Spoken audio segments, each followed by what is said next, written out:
Hey, what's up? It's Faye Renee, and I'm back with another Let's Have a Sex Talk. Today's Let's Have a Sex Talk is going to be about boundaries. Boundaries are huge in any kind of relationship that you have, whether it's romantic or sexual, with friends, with your family members, with teachers. Like, if you need to set a boundary with a person, set your boundary. So setting boundaries can be really easy. I know it may seem scary at times, but I'm going to help you, try to break it down, make it a little more easier so it's less uncomfortable for everybody. Setting boundaries is a way of demanding respect in said relationship. If they break your boundary, then they don't respect you because they don't respect the boundary. It's important to set boundaries early in relationships. If you can't, that's fine. But just so there's no confusion between anybody, setting those boundaries earlier rather than later is better. But set your boundaries when you can. If you needed some time to work out what the boundary should be, take your time. But eventually you should set that boundary.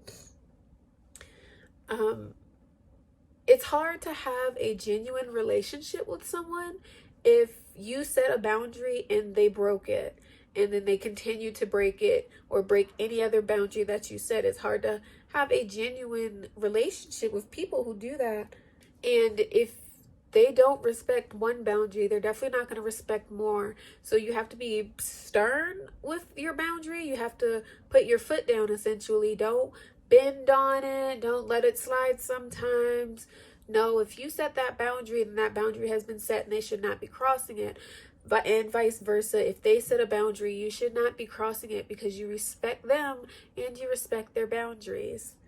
So boundaries can be physical, sexual, and emotional. I'm going to give you some examples of all three of those. A physical boundary could be: don't play with my love handles, don't smack my butt, don't smack me in the face even if you're joking. Those are boundaries, and you set them not in a joking manner, but you set them because those are lines that you don't want crossed, and your partner or your friend or your family member should acknowledge that, and they should respect that. An example of an emotional boundary would be: don't talk about sex you've had with your exes. I'll leave if you cheat. Don't leave out of the house during an argument. Those are emotional boundaries. If you are an emotional person like me, and if I'm in a heated argument and someone walks out on me, I feel disrespected because my voice isn't being heard. My opinions clearly don't matter. You feel as though, like, for whatever reason, you can't even talk to me about whatever we're arguing about. So that's a boundary for me. And a sexual boundary would be: don't finish inside me. I don't want to do anal, and don't be too rough.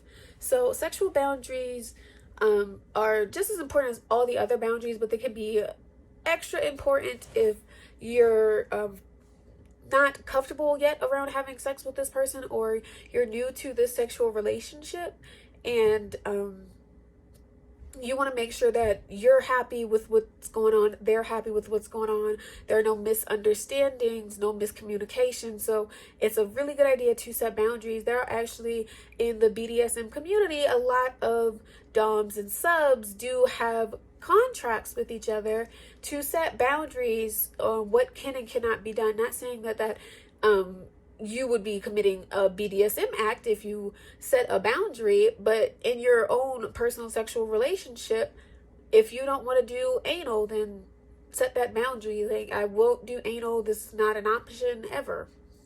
Set your boundary. And if your partner says, well, that's fine, but I'm always going to keep my socks on, they set that boundary. You should not feel selfish or high maintenance just because you set a boundary.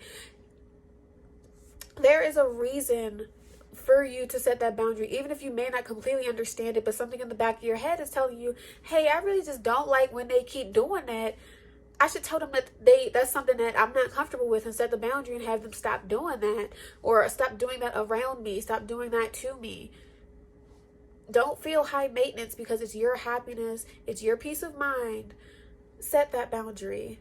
I have cut people out of my life, blocked them, deleted them, unfriended them, everything I possibly could, blocked their number, blocked their Instagram, blocked their Twitter, blocked their best friend number, all because they did not respect my boundaries. And I have that right, because this is my peace of mind, this is my body, these are my emotions. I'm setting these boundaries to keep me in a healthy place so that I don't get triggered and I don't have any kind of uncomfortableness because of this. I refuse to be uncomfortable with someone who says that they want me to be comfortable around them. Well, if you want me to be comfortable around you, then you need to respect my boundaries. Setting boundaries can be easy. So you want to do it in a neutral environment. If it's like with a family member, you can do it like in the living room or in the kitchen or whatever. You don't want to do it anywhere too public, depending on what the boundary is. You don't want to do it anywhere too public or anywhere where the person might feel as though they're being attacked. And you don't want to jump straight into it, because that can also put them on the defense, because they might feel attacked if you just come straight out and saying, I'm never doing anal. Like that, they might be like, whoa, where did this come from? What is this? Did I mention that? When made you think that I would ever, like, you gotta ease them into it. So you might want to have like a nice casual conversation first. Ask them how they're doing. Ask how work is doing. How did their day go? Blah, blah, blah. You know, be nice, be casual about it. Don't just scare them. And then maybe say, hey, so I've been thinking about, remember last night when you tried to put your, why do I keep going back to anal? I'm sorry. Okay, let's think of something else.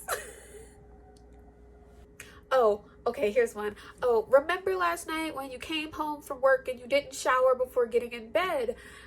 You smelled really bad and your feet stank.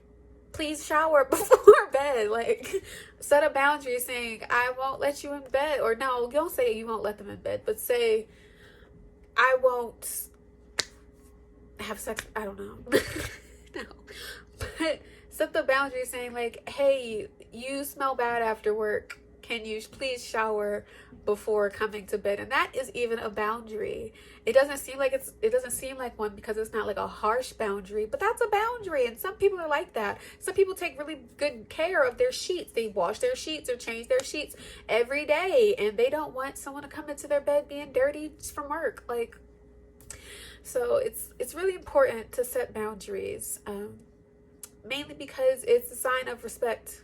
Respect to you, respect to your partner, your family member, your friend. You want to set boundaries. It keeps your relationship in good standing, because if you're disrespecting their boundaries and they're disrespecting your boundaries, y'all don't really like each other that much, because you're probably harboring some evil thoughts about them and they're probably doing the same about you. So respect everybody's boundaries. It's easy. Honestly, it is. And if this is like a romantic relationship and you cannot respect somebody's boundaries, then y'all shouldn't have been in that relationship in the first place. So maybe you should think about that. But thank you for coming back to Let's Have a Sex Talk. I tried to make this kind of quick because I got a lot of bullets on here, and I said every bullet that I had, but I didn't want it to be like rambly. But don't forget to like, comment, and subscribe, and I'll see you in the next video. Bye.